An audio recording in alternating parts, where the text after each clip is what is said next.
Mateo capítulo 24. La semana pasada nosotros estábamos viendo lo que es las profecías en realidad. Y nosotros hemos visto qué importante es considerar las profecías, qué peligro hay de no hacerlas incluso. Hemos visto cómo la semana pasada, a través del estudio de la palabra de Dios, la Biblia, por ejemplo, en Tesalonicenses nos dice: no menospreciéis las profecías. Incluso estudiar Apocalipsis no es un tema de qué miedo o qué va a suceder, qué desalentador, no. Por el contrario, hay una bienaventuranza para todo aquel que lee, entiende y guarda las palabras de la profecía. Es decir, incluso el libro de Apocalipsis, de guardar las palabras de las profecías, en el último capítulo nos dice que incluso no se deben añadir ni se deben quitar las palabras justamente de la profecía. La semana pasada vimos las preguntas que le hicieron a Jesús y hoy día vamos a hacer un breve repaso de esto, ya para llegar al punto que queremos. La semana pasada hablamos de que la última señal antes de que Cristo venga literalmente era la tiniebla, una oscuridad total en el planeta Tierra. Y hemos visto cómo profecías, tanto del Antiguo Testamento como del Nuevo, nos relatan de que el sol y la luna no darán su resplandor y las potencias de los cielos, es decir, las estrellas, no darán su brillo. Y cuando el Hijo del Hombre o Cristo venga en su resplandor con sus santos ángeles, la Biblia nos enseña por qué razón todo ojo le verá, porque será la única luz que el mundo tendrá.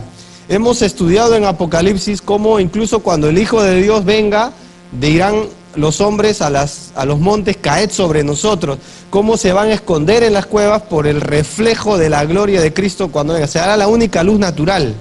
¿Ya? Entonces hemos visto también, hemos descartado que no es la tecnología que va a ayudar a los hombres a ver todo ojo le verá. No habla de eso, habla de que la única luz que se verá en aquel tiempo será la luz de Cristo. Y hoy día vamos a ver 4 o 5 señales que hablan del retorno de Cristo en base a las preguntas que a Jesús le hicieron. ¿Ya? Entonces, perdón, vamos a ir avanzando un poquito. Ya voy a volver a remarcar esta palabra. La palabra profecía en la Biblia, lo vuelvo a repasar, es la palabra profeteía o profeteu, que significa proclamación de la mente y del consejo de Dios. Uno más, por favor. Hablar lo que viene adelante, proclamar consejos divinos y predecir el futuro. Hasta ahí nomás. ¿Ya? Entonces tiene que ver con esto. Cuando Jesús habla de profecías, tiene que ver con este paquete en realidad. Ya, miren conmigo en sus Biblias Mateo capítulo 24, por favor. Y aquí vamos a ver la palabra que hoy vamos a estudiar, señales. Miren el versículo 1 para que veamos y vamos a dar un repaso. ¿Dónde estaba Jesús? Dice así: cuando Jesús salió, ¿de dónde dice la Biblia? Y se iba, ¿ves? Salía de ahí. Se acercaron sus discípulos para mostrarle los edificios del templo. Miren el versículo 2, respondiendo él les dijo: ¿veis todo esto? De cierto os digo que no quedará aquí piedra sobre piedra que no sea derribada. Ahora observa el versículo 3 y 4. Y estando él sentado, ¿dónde estaba? O sea, ya no estaba en Jerusalén, ya no estaba específicamente en el templo, ya había estado en el monte, se había sentado Jesús. ¿Qué más sucedió ahí? Los discípulos estaban con él, se le acercaron aparte, diciendo: dinos ¿cuándo? Ahí está la primera pregunta. ¿Serán estas cosas? Y la segunda pregunta, ¿cuál es? ¿Qué? Y ahí aparece lo que vamos a estudiar hoy. Señal habrá de tu venida. No dice cuándo será tu venida, sino qué señal habrá de tu venida. Y la otra pregunta, ¿cuál es? ¿Y qué señal? Es lo mismo del fin del siglo. Miren el versículo 4. Respondiendo Jesús les dijo: mirad que nadie os engañe, porque vendrán muchos en mi nombre, diciendo yo soy el Cristo, y a muchos engañarán. La palabra muchos es interesante en este pasaje. Miren el versículo 6. Y oiréis de guerras y rumores de guerras. Mirad que no os turbéis, porque es necesario que todo esto acontezca, pero aún no es el fin. Miren el verso 7. Porque se levantará nación contra nación, y reino contra reino, y habrá pestes y hambres y terremotos en diferentes lugares. Miren el versículo 8. Esto es la expresión que Jesús le da en los tiempos de la tribulación, la primera parte. ¿Cómo lo llama Jesús? Y todo esto, ¿cómo lo llama? Será principio de dolores. Miren el verso 9. Entonces os entregarán a tribulación y os matarán, y seréis aborrecidos de todas las gentes por causa de mi nombre. Muy bien, vamos a orar, hermanos. Señor,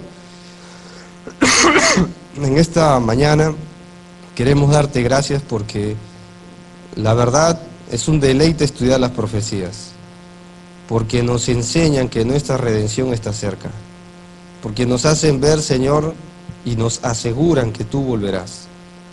Señor, qué peligro es ignorar tu pronta venida.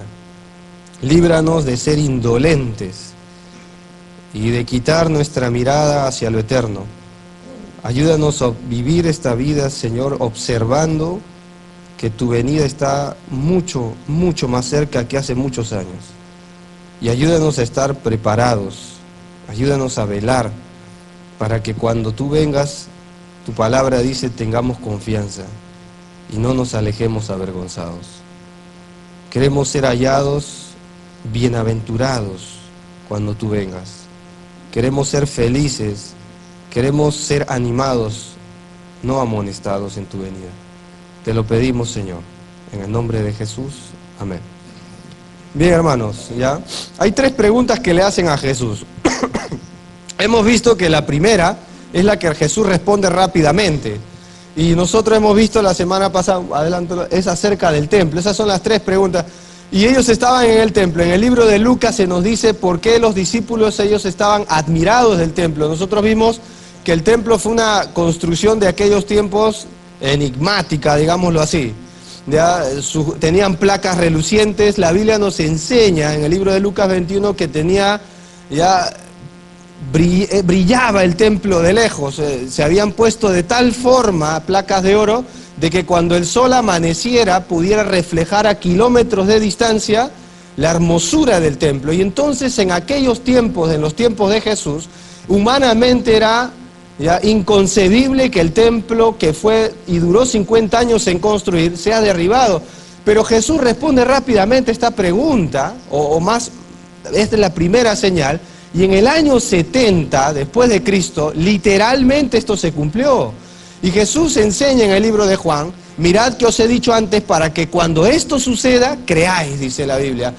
Entonces esto sucedió literalmente. Hay un pasaje más adelante en el libro de Mateo, dice cuando veas a Jerusalén rodeada de ejércitos. Y incluso esta porción hoy se usa para nuestros tiempos, pero hablaba en primer lugar de aquel tiempo cuando el emperador Tito rodeó Jerusalén, sitió la ciudad, le prendió fuego incluso con andamios, y literalmente piedra sobre piedra no quedó en su lugar, porque hemos visto la semana pasada que el calor fue tan intenso que las piedras se quebraron y el oro se empezó a derretir, y para recuperar el oro los romanos empezaron a quitar escombro tras escombro y quitaron el oro y quedó hasta el día de una explanada que probablemente geográficamente es el mismo lugar donde hoy está situada la mezquita. Y es curioso ver todo esto porque fue lo que se cumplió en primer lugar. Ahora, lo que hoy día vamos a ver son las 2 preguntas que continúan, que le hacen al Señor Jesús, porque Mateo 24, hermanos, y Mateo 25 tienen que ver con responder las 2 preguntas. Y por cierto, Jesús no responde tal cual ellos preguntaron. Él va a responder a su manera, no a la manera que los discípulos esperaban. Miren conmigo el versículo 3, por favor.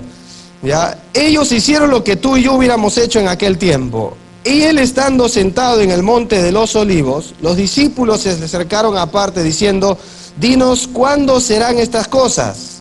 En segundo lugar, es lo que vamos a ver, ¿qué señal habrá de qué dice ahí? Y eso es lo que vamos a ver hoy. ¿Y qué señal del fin del siglo? La palabra señal, no te rías, pero es la palabra Simeón. Parece otra cosa, ¿no? ¿Ya? Pero es esa descripción que habla de algo que se viene y que es indudable. Tiene que ver con la descripción de un evento que no deja de suceder. Y ellos preguntaron específicamente, ¿qué necesitamos observar para que cuando todas estas cosas empiecen el proceso que tú nos has dicho de tu pronta venida? Y entonces Jesús va a responder a esto. ¿Ya? Y entonces vamos a ver un poquito de esto. Ahora, hermanos, antes de ver, yo quisiera que hagamos una pequeña introducción, porque a veces cometemos un terrible error. Pensamos que el judío entendía la segunda venida como tú y yo. Ellos no esperaban la segunda venida del Mesías. ¿Entiendes eso? Cuando ellos observaron, dice el libro de Juan, a Jesús por las señales que Jesús hizo, por los milagros que Jesús hizo, Pedro incluso en una oportunidad dijo, ¿se acuerdan cuando Jesús dijo, la gente quién dice que soy yo? ¿Se acuerdan?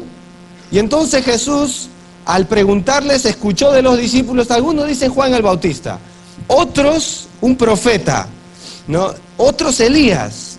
Y Jesús los mira a los dos y le dice, ¿y ustedes quién dicen que soy yo? Y Jesús les responde, ¿se acuerdan quién respondió en ellos? Pedro.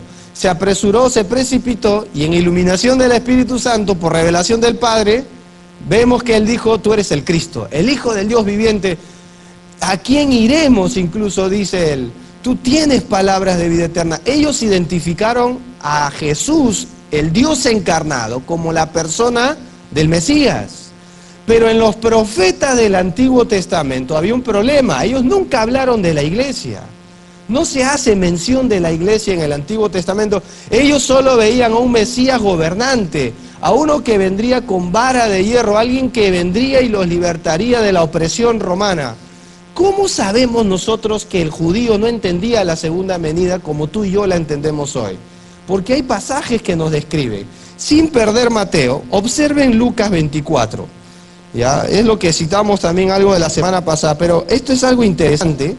Miren por qué estaban tristes los discípulos en el camino de Maús, que no identificaron de la profecía. Miren Lucas 24, por favor, el versículo 19. Jesús caminó con ellos y ellos no se dieron cuenta, Cristo resucitado obviamente. Miren Lucas 24, verso 19. Vamos a leerlo, por favor. Dice así, entonces Él les dijo, ¿qué cosas? Y ellos le dijeron, ¿de quién hablaron ahí? De Jesús, ¿qué?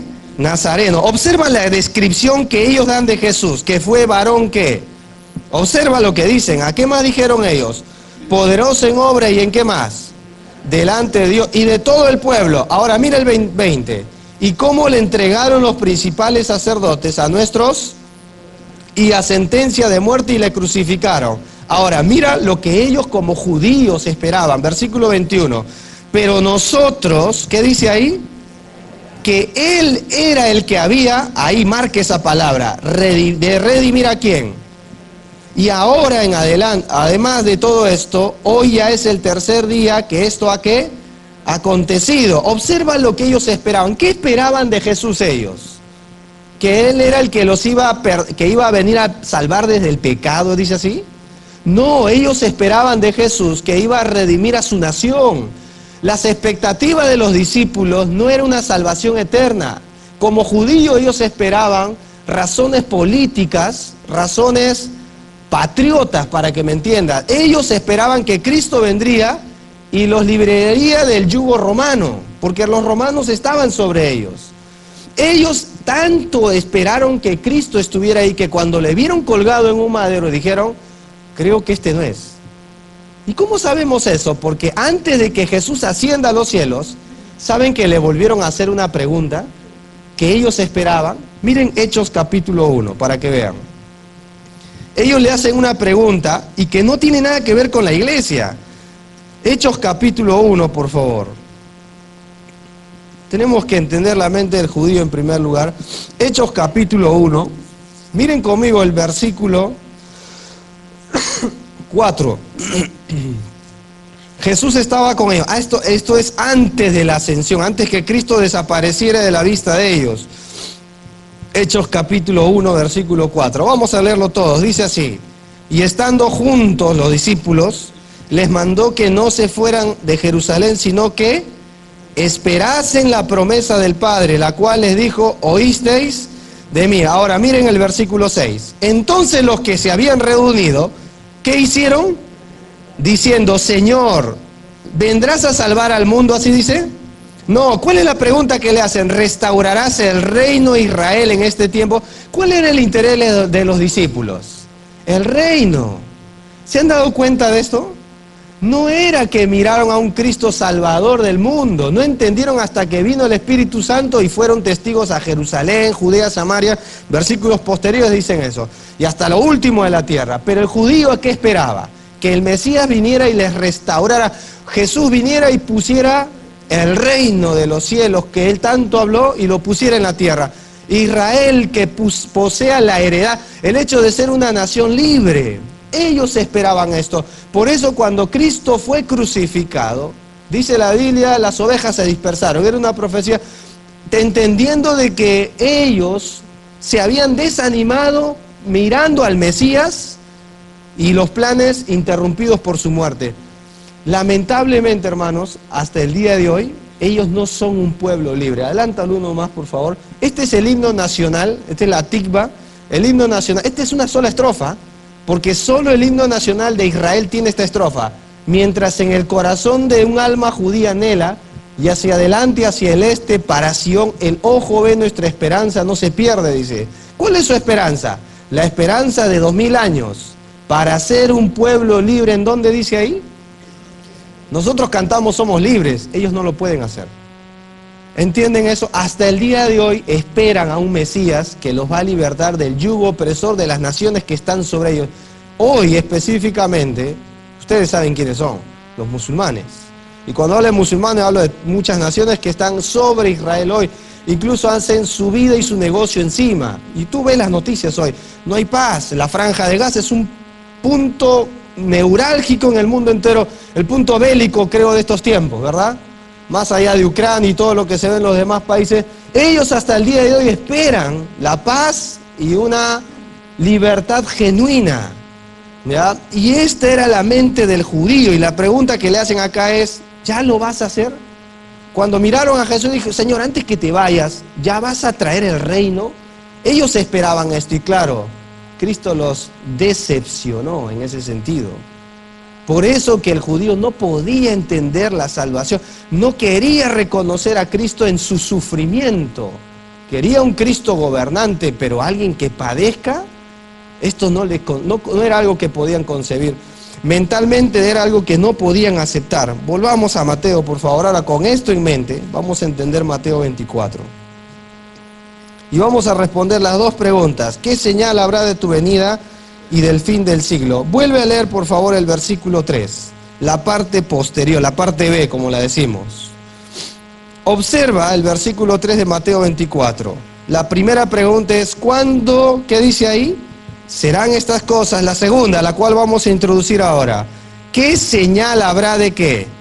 La palabra venida es la palabra parousia. Ellos emplearon un término que en griego significa ¿qué señal habrá de tu plena presencia como rey, como Mesías? En otras palabras, ¿cuándo llegarás en tu plena redención mesiánica? ¿Cuándo llegarás a hacer todo lo que un judío espera que tú seas como rey? ¿Cuándo serán estas cosas? ¿Cuándo sucederá que tú vendrás y serás el rey de nuestra nación? Eso es lo que ellos esperaban. Y entonces Jesús va a dar señales, y vamos a ver algunas de ellas. Y esto nos lleva al segundo punto. Ya, adelante, a lo mejor. Las predicciones que Jesús dio antes de que esto suceda. La primera señal, ahí nomás, es la señal del engaño. Miren conmigo el versículo 4. Jesús respondió, y les va a decir así, leamos todos. Respondiendo Jesús les dijo, en primer lugar, mirad que nadie ¿qué? Esta es la primera señal. Ahora, yo quiero que entiendan algo, ¿ah? Estas señales son para el periodo de la tribulación. La iglesia ya no está acá. La iglesia un día no estará más. Y cuando esto suceda, todo esto empezará a crecer mucho más. Pero estas señales que vamos a ver se están viendo en el día de hoy ya. ¿Ya? Pero no significa que estamos en este periodo de la tribulación. Lo que sucede es que la palabra señal indica una escalada, una progresión poco a poco. Es algo que va de aumento. Y cuando Jesús habla del engaño, no dice que va a venir el engaño de un momento a otro. La palabra para engaño acá es algo que va de aumento. Y cuando vamos a ver después guerras y rumores de guerra, está hablando de eso, es una escalada. Jesús está hablando de que estas señales entrarán en el mundo en progresión. Y así que tendríamos que hablar la primera advertencia que Cristo dio. Mira el verso 4, Jesús le dijo en primer lugar, mirad, la palabra significa vigilen, mantengan los ojos abiertos, no se duerman. ¿Por qué? Mira el versículo 5, ahí está la gran razón, porque vendrán, ¿qué dice ahí? Muchos en mi nombre, diciendo yo soy el Cristo, y a muchos engañarán. Ahora, si tú no crees que esto tomó tiempo para explicar, mira más adelante el versículo 11, ¿qué dice ahí? Muchos que se levantarán y engañarán a ¿cuántos? Mira el versículo 2, y por haberse multiplicado, dice la maldad, el amor de muchos se enfriará. Mira el versículo 24, porque se levantarán ¿qué? Falsos cristos y falsos ¿qué? Y harán, mira, observa lo que van a hacer, ¿qué harán? Grandes señales, ¿y qué más? De tal manera que engañarán, no dice que lo van a hacer, sino que si fuere posible, ¿aún a quién? Está hablando del pueblo de Israel, ¿ya? Y mira la advertencia que le da, el versículo 25, ya os lo he dicho antes, así que si os dijere, mirad, está en el desierto, ¿qué no debían hacer los judíos? No salgáis, o mirad, está en los aposentos, no lo creáis, hasta ahí nomás. Jesús tomó tiempo para explicar y advertirle a los judíos, a su nación, que una de las primeras señales antes del retorno de Cristo, ¿cuál era? La señal del engaño. Ahora la pregunta es, ¿cómo nos afecta a nosotros como iglesia? El libro de Primera de Juan dice así, nosotros hemos oído que el anticristo viene, pero así en el mundo han surgido muchos anticristos. Y la iglesia debe cuidarse del espíritu del anticristo, aunque este personaje, que es la persona cumbre del engaño, ¿ya? La iglesia está advertida a cuidarse del espíritu del anticristo que hoy está en el mundo. Mira, hermano, si tú ves las noticias, nunca he escuchado de Cristo, en mis tiempos de escuela nunca lo había escuchado, ¿eh? Hoy se escucha de Cristo de una forma impresionante, pero el tema es que se malinterpreta a Jesús. Y entonces todos dicen usar la palabra de Dios. Y entonces se habla, por ejemplo, en Puerto Rico apareció alguien que dijo, yo soy el Cristo. Y después se murió. Después vino un hombre acá, que incluso en la avenida Tomás Marzano está su foto, que dijo que él es el Cristo. ¿Y qué dice acá? Que vendrán muchos en mi nombre. ¿Por qué crees que hay tantas religiones, sectas, hoy en día? Y esto va en progresión. Y cuando la iglesia no esté, esto será, digamos, el colapso total del engaño. Porque aparecerá la persona central del engaño, el hombre de iniquidad, del anticristo, el hombre a quien le rendirán culto pensando que será un Cristo incluso. Se sentará en el trono de Dios, se hará pasar por Dios. Y la Biblia nos enseña que esto fue lo primero que le preocupó a Jesús para su pueblo, que no sean engañados. Y nosotros estamos viviendo tiempos, creo, donde ya empieza la escalada, ¿verdad? Y esto nos enseña que el rapto de la iglesia está muy cerca, hermano. Yo no te puedo decir que estará 5 años, yo no puedo poner tiempo. La semana pasada vimos que es pecado colocar un tiempo a la venida de Cristo. No se puede, Jesús dejó claro que nadie sabe esto. Pero sí podemos ver las señales que Él dejó para advertirnos de su pronta venida. Ahora, te voy a hablar de un engaño que hoy está sucediendo en las iglesias. ¿Sabes cuál es? Justo yo le comentaba esto al pastor. Escuchen esto, hermanos. ¿Cuándo fue la última vez que otros hermanos de otras iglesias escucharon del mensaje de que Cristo vuelve? Ya no se escucha, no está de moda. Ya no se habla de la venida de Cristo en estos tiempos. Tú sabes, y voy a recalcar, ¿por qué hacemos la Santa Cena? Así todas las veces que comieres este pan y bebieres esta copa, la muerte del Señor anunciáis hasta que Él. Eso es importante. ¿Cuándo fue la última vez que nos acercamos a alguien y le dijimos el Señor viene? ¿Sabes lo que van a hacer las personas? No se van a burlar de ti. O van a pensar que les estás hablando de ficción. La venida de Cristo ya no es un tema hoy predominante en las iglesias de Dios. Un hombre llamado W. Tozer, en su libro La declinación de la expectativa de Cristo, dijo que los creyentes estaban olvidando del inminente retorno de Cristo. Él dijo así, que los cristianos en sus tiempos, siendo un hombre antiguo, se habían olvidado de esta verdad y prefieren hablar en las iglesias de temas pertinentes antes que hablar del futuro glorioso de nuestro Salvador. Se han enredado tanto en el sistema del mundo que ya casi no hay diferencia. Hemos tomado, dice ahí, los temas del mundo y los hemos reemplazado por la palabra de Dios, que Cristo un día volverá. Incluso hay muchos, dicen, en mi tiempo que enseñaban la palabra de Dios y que hoy ya ni siquiera tocan, en efecto, que Cristo un día volverá. Son iglesias donde están llenas de 20 minutos de enseñanza y mucho tiempo de alabanza. Incluso, si dijera su nombre, dijo Tozer, muchos se sorprenderían de que la mayoría de estos hombres que antes hablaban de Jesús y su venida y hoy no, están en círculos prominentes de negocio. Tienen un bonito cargo y lucro. Qué curioso, porque esto se ve en nuestros tiempos. Él lo dijo en sus tiempos. Incluso todo esto es real en nosotros. Pablo dijo: no he rehuido de anunciarles todo el consejo de Dios. ¿Se acuerdan lo que Pablo le dijo a Timoteo antes de partir? Muchos memorizamos y decimos: me está guardada o cuando decimos: he acabado la carrera, he peleado la buena batalla y guardado la fe. Pero ahí no acaba el versículo. Dice: y me está guardada la corona, que el Señor me dará, el juez justo, y no solo a mí, sino ¿a quién? A todos los que aman su venida. Apocalipsis 20 termina diciendo: el Espíritu y la esposa, la iglesia, deben decir: ven, Señor Jesús. Y la cantidad de versículos que Jesús da diciendo: he aquí, yo vengo pronto. La iglesia debe ser un portavoz de la pronta venida de Jesús. La iglesia no debe perder de vista la expectativa de que un Cristo un día volverá. Esto es inminente tanto, hermano, que esto alienta a los que están padeciendo. El hermano Jorge nos enseñó la semana pasada, en la noche, de que cómo se enfrenta el sufrimiento. ¿Cuál es lo primero que le enseñó? Con la venida del Señor. El Señor está cerca, decía. Incluso cristianos morían en el circo romano y alabando a Dios diciendo, y una de sus cartas de Pablo dice: Maranata, el Señor viene, y se alentaban. ¿Cómo le enfrentamos hoy en día el sufrimiento? Con la venida de Cristo, el retorno inminente del Salvador.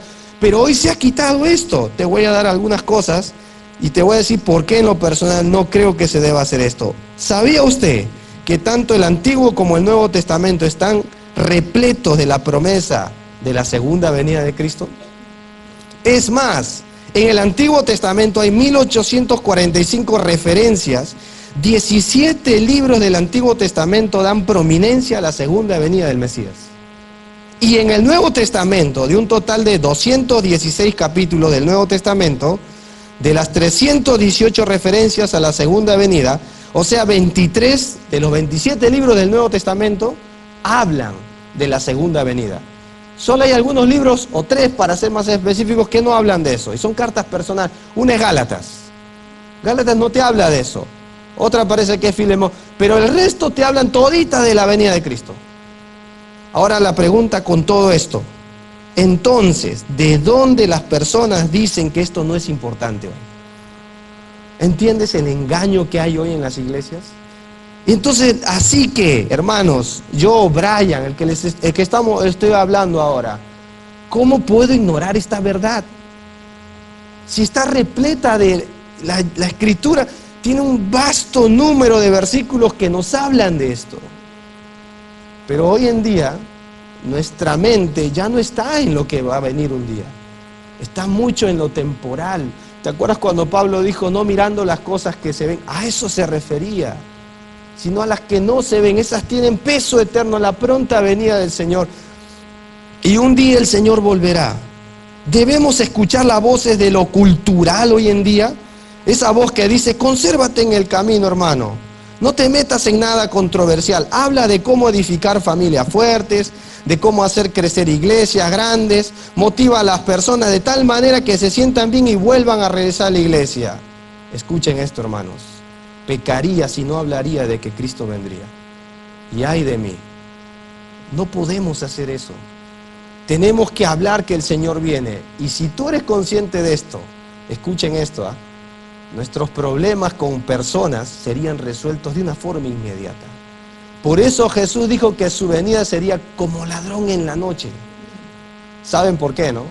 A la hora que el siervo no sabe, y ni piensa, dice más adelante. La venida de Cristo tiene que alentarnos a tener una esperanza de vivir una vida pura. Pedro enseña esto. Miren un ratito 1 de Pedro para que vean de la venida de Cristo. 2 de Pedro, capítulo 3.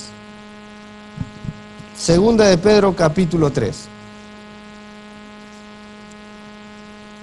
Pedro, hablando de esto, da una exhortación a no olvidar, a no descuidar esto.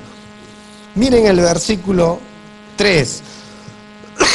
La primera señal es la del engaño. Miren el versículo 3, por favor. Lean conmigo. 2 de Pedro 3:3.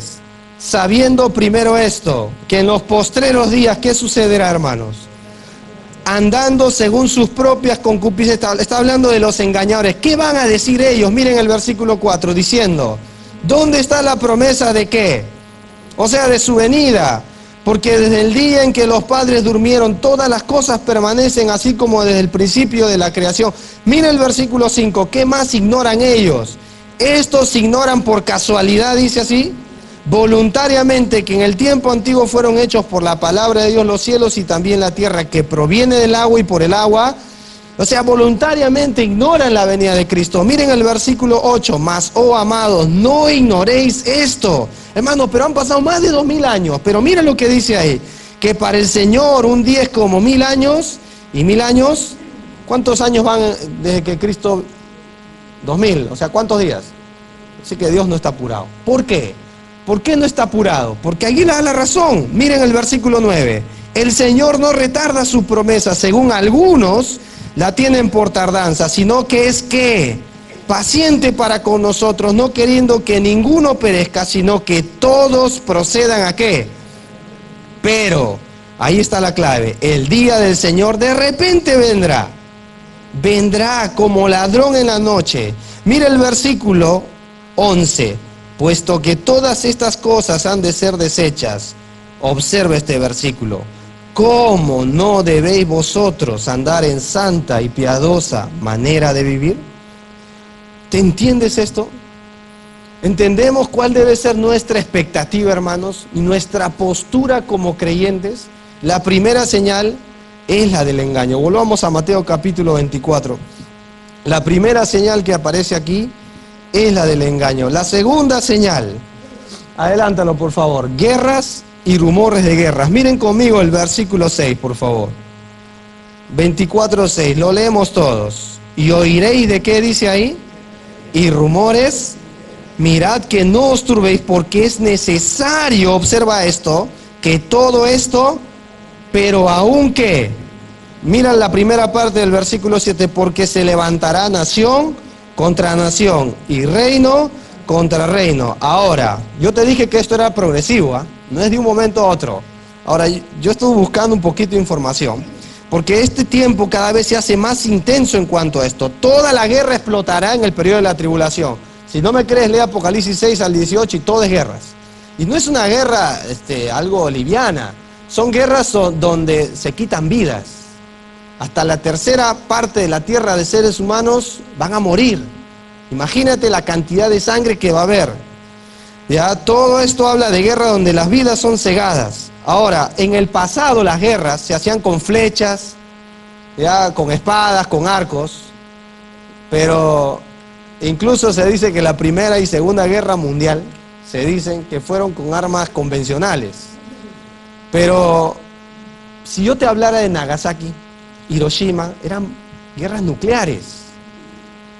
Ahora, se nos dice hoy en día, y esto es asombroso, que un alto porcentaje de científicos y estudiosos saben en qué invierten su tiempo y su dinero hoy en día.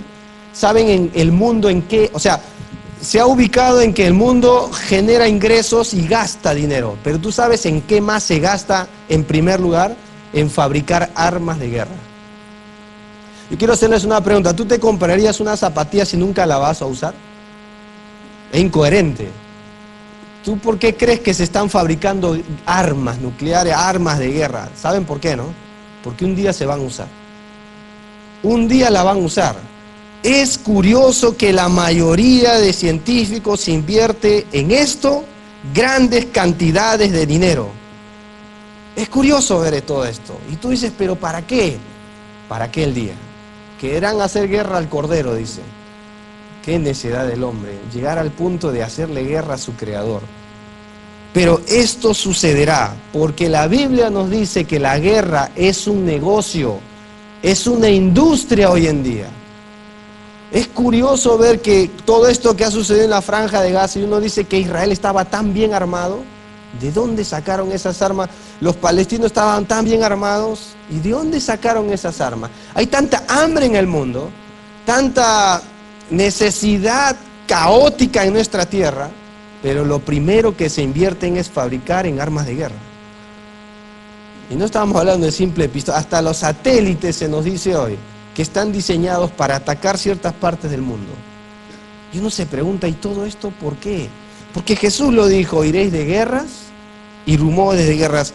Esta es la segunda señal. Hay una tercera señal, adelántalo por favor, Alexandra.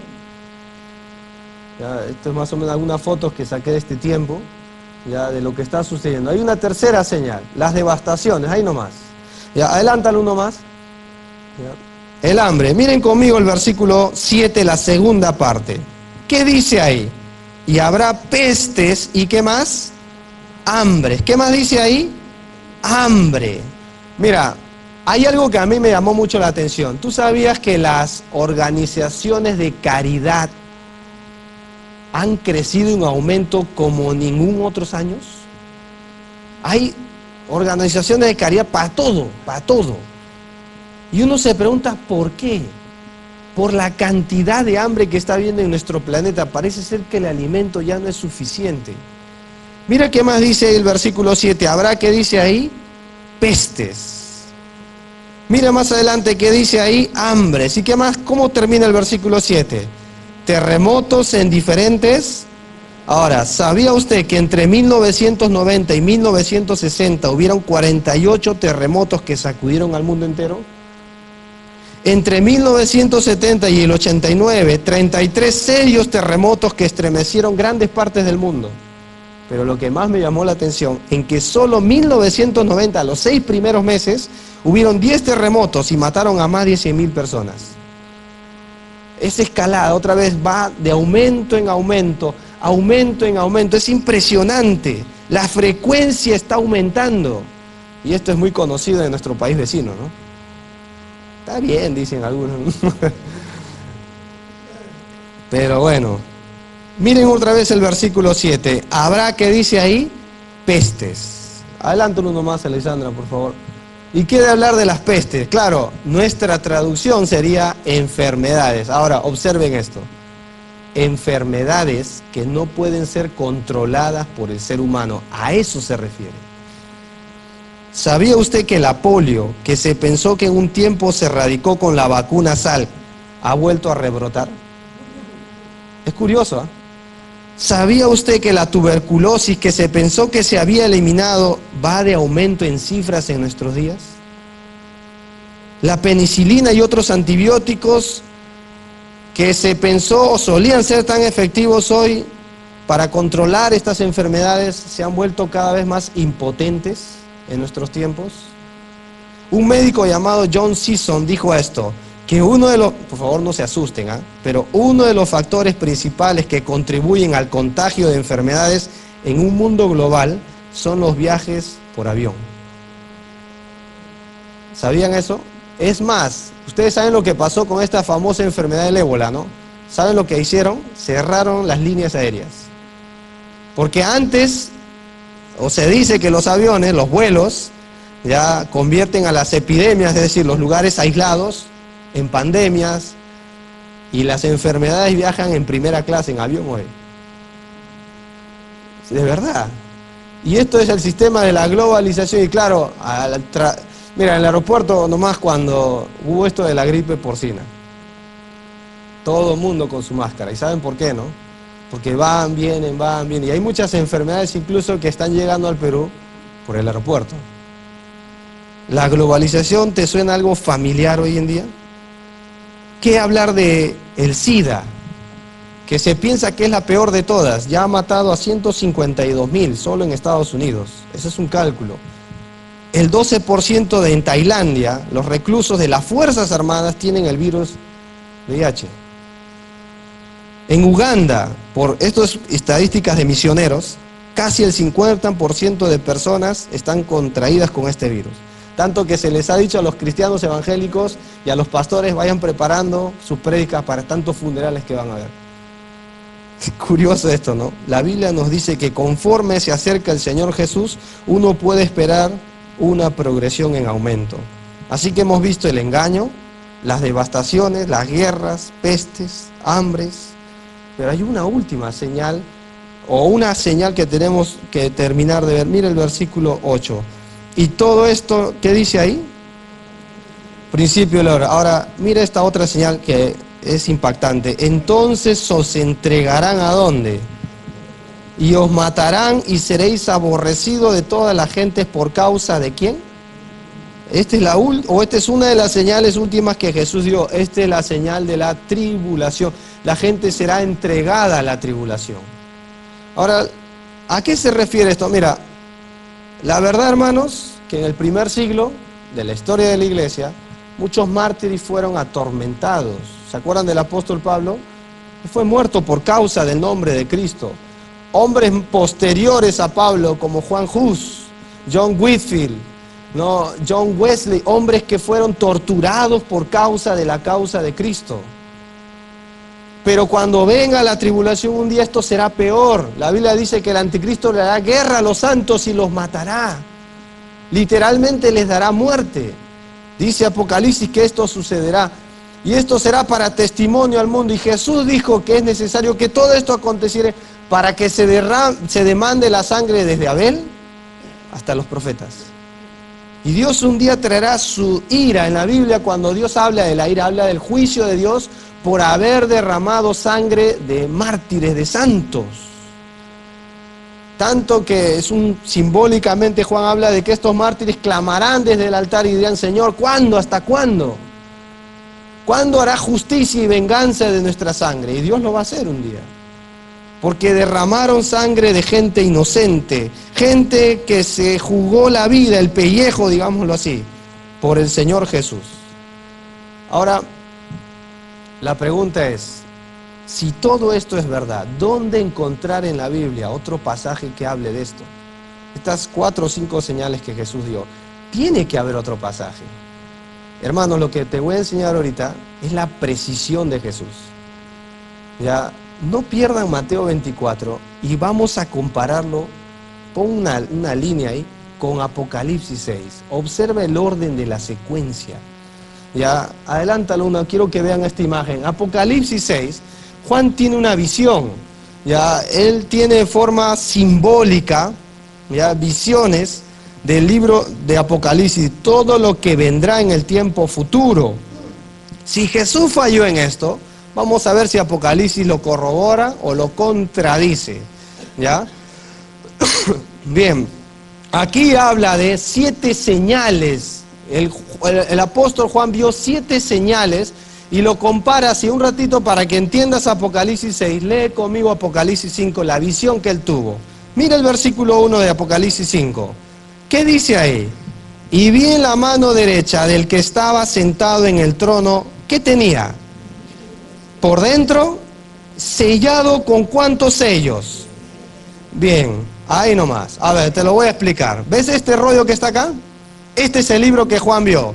Dice que tenía 7 sellos. Más o menos es así. ¿Ves mi casaca?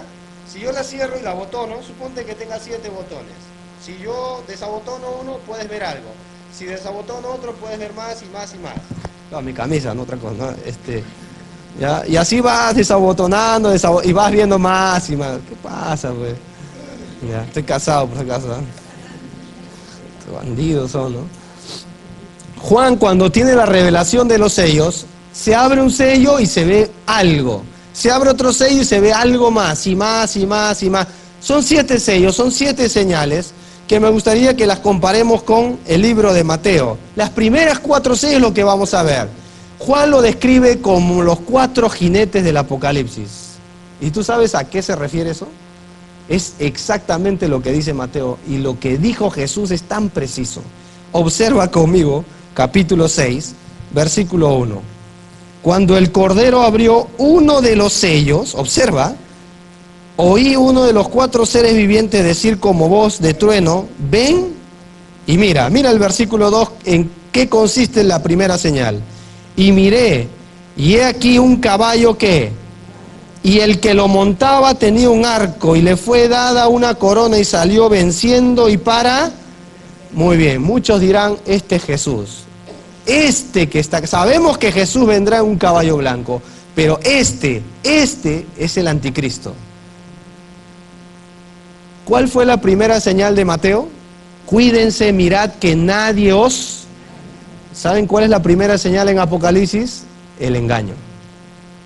¿No es preciso Jesús? ¿Es perfecta su profecía? ¿No nos dice que Él es el hombre que engañará al mundo entero? Sí, mira el versículo 3, por favor. Y cuando abrió el segundo sello, al oír el segundo ser viviente que decían, ven y mira, y salió otro caballo bermejo, medio amarillo, y al que lo montaba le fue dado poder de quitar, ¿qué? Paz, y que se matasen unos a otros, y se le dio una gran espada. ¿Cuál fue la segunda señal que vimos? Guerras y rumores de guerras. ¿No es preciso acá? ¿Se dan cuenta que la profecía de Cristo no le faltó nada? Porque Él es el espíritu de la profecía, dice Apocalipsis. El Cristo, nuestro Salvador, aunque no lo creas, es el espíritu de la profecía. Mira el versículo 5. Cuando abrió el tercer sello, oí al tercer ser viviente que decía, ven y mira, y miré aquí un caballo negro, y el que lo montaba tenía una balanza en la mano. Y oí una voz que en medio de los 4 seres vivientes que se decía, 2 libras de trigo por 1 denario y 6 libras de cebada por 1 denario, pero no dañes el aceite ni el vino. Está hablando de el precio alto que tendrá la alimentación. ¿Cuál fue la otra señal? Hambre. ¿Se dan cuenta? ¿Falló Jesús en la Escritura? Por supuesto que no. Miren el versículo 7. Y cuando abrió el cuarto sello, oí la voz del cuarto ser viviente que decía, ven y mira. Y miré y he aquí un caballo amarillo, y el que lo montaba tenía por nombre muerte, peste. Y Hades, y Hades le seguía, y le fue dada potestad sobre la 4ª parte de la tierra. Si tú lees esto más adelante en Apocalipsis, habla de terremotos. Mira qué más dice, y para matar con espada. ¿Con qué más? Con mortandad. Está hablando de pestes, con todas las fieras de la tierra. Hasta ahí nomás. La pregunta es, ¿no es lo mismo que Jesús dijo en Mateo? Es espectacular la palabra de Dios. Y por último, ¿cuál es la última que hemos visto? ¿Se entregarán a qué? A tribulación, la muerte de mártires. ¿Sabes cuál es la siguiente señal del otro sello? Mira el versículo 9. Y cuando abrió el 5.º sello, vi y bajó al altar las almas de los que habían sido, ¿qué? Por causa de la palabra de Dios y por el testimonio que tenían, por causa de Jesús. Y clamaban a gran voz diciendo, ¿hasta cuándo, Señor santo y verdadero, no juzgas y vengas nuestra sangre en los que moran en la tierra? Y se le dieron vestiduras blancas y se les dijo que descansen todavía un poco de tiempo, hasta que se completara el número de los consiervos y sus hermanos, que también habían de ser muertos. ¿Como quién? ¿A qué se refiere? Morirán por causa del nombre de ¿quién? De Cristo. A esto se refiere que en los tiempos de la tribulación, el que persevere hasta el fin, será salvo. ¿Salvo de qué? De muerte física. ¿Se dan cuenta la precisión de la palabra? Hermanos, nunca dejo de asombrarme cuando uno estudia la Biblia y ve esto. Las profecías se están cumpliendo de una forma progresiva y nuestra iglesia no puede ser indiferente. Te voy a decir por qué. Tengo que terminar de esta manera, porque Apocalipsis fue un libro escrito, ¿saben para quiénes? Para las 7 iglesias que estaban en Asia Menor. Iglesia que nos identifica a ti y a mí. No es para este mundo, el mundo no entenderá. La semana pasada vimos, ellos no entendieron hasta que vino el diluvio y se los llevó a todos. Estos mensajes son las cosas que nosotros como iglesia no podemos ser indiferentes. Que nosotros como iglesia necesitamos saber que estamos, creo yo, en el umbral de la venida de Cristo. que al ver todas estas señales nos indica que un día el pueblo de Dios ya no estará más cuando suceda el rapto, y entonces todo el caos se desatará. Ahora tú dices, hermano Brian, pero todo esto es desalentador. Por supuesto que no, porque todo esto nos indica que Él por su iglesia está más cerca. ¿No te alienta eso? Y Pablo dice que no ignoremos esto como los otros que no tienen esperanza. La venida por su iglesia está cerca. Por eso terminemos con Apocalipsis capítulo 22. Por eso mira lo que dice el versículo 11. Apocalipsis 22, 11. ¿Qué dice ahí? He aquí yo vengo, 22, 12, perdón. He aquí yo vengo, ¿qué dice ahí? Pronto, y mi galardón conmigo para recompensar a cada uno. ¿Tardará el Señor? No, yo vengo pronto. Yo soy el alfa y el omega, el principio y el fin, el primero y el último. Bienaventurados los que lavan, ¿qué? Para tener derecho al árbol de la vida. Los que lavan sus ropas. Observa eso. Y para entrar por las puertas, ¿en dónde? Mas los perros estarán fuera, los hechiceros, los fornicarios, los homicidas, los idólatras y todo aquel que ama y hace. Yo, Jesús, Él es el autor, he enviado mi ángel para daros testimonio de estas cosas. ¿A quiénes? A las iglesias. Yo soy la raíz, el linaje de David, la estrella resplandeciente de la mañana. Y el Espíritu y la iglesia dicen, ven, y el que oye diga, ven, y el que tiene sed, venga, y el que quiera tome del agua de la vida. ¿Cómo? ¿Cómo termina el versículo 20? El que da testimonio, Cristo, de estas cosas dice, ciertamente vengo en breve. Sí, ven, Señor Jesús. Amén. Amén. Hermanos, la pregunta es, ¿qué debe decir la iglesia? El que quiera, venga y beba. Si hay un versículo pequeñito que me impacta en Apocalipsis, dice así. Está en el capítulo 10, verso 6, la segunda parte, dice, un día el tiempo no será más. Dios dirá, se acabó el tiempo para la humanidad. Amigo que nos visitas, Dios te ha dado tiempo. Si Cristo todavía no viene es porque Dios también te da tiempo. ¿Para qué? Para que te arrepientas. No desea que tú perezcas, sino que procedas al arrepentimiento.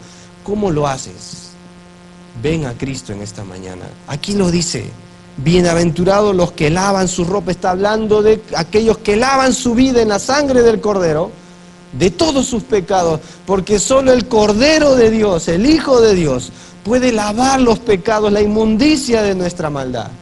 La Biblia nos enseña que Él ya fue crucificado y cuando Él venga por segunda vez dice, mirarán al que traspasaron. Y por cierto, Él no vendrá con vestiduras blancas, Él vendrá con una ropa teñida en sangre para que el mundo observe que Él era el que crucificaron primero. La Biblia nos enseña que cuando Él venga por segunda vez, Él pedirá cuenta. Si podríamos hablar de el siervo insensato que se tiró al abandono. ¿Se acuerdan de la palabra de los talentos? Muchos lo usan para mayordomía, pero habla de la segunda venida de Jesús. Si pudiéramos hablar de las 10 vírgenes, hablan de la actitud frente a la venida del Señor. ¿Por qué ser indolentes? ¿Por qué no tener la bienaventuranza de ser felices, de ser lavados? El libro de Malaquías dice que Jesús es como jabón de lavadores y fuego purificador. El Señor puede lavar todos nuestros pecados. Y amigo que estás aquí, Dios te trajo no por casualidad, sino para que entiendas que Él quiere lavarte, limpiarte, para que tengas derecho a ser su hijo, a entrar por las puertas de esta ciudad, donde la persona central, lo más hermoso del cielo, es el Cordero de Dios. Pero tú tienes que venir a Cristo, y tú tienes que creer en el Hijo de Dios, y tienes que entregarle tu vida. Vamos a orar.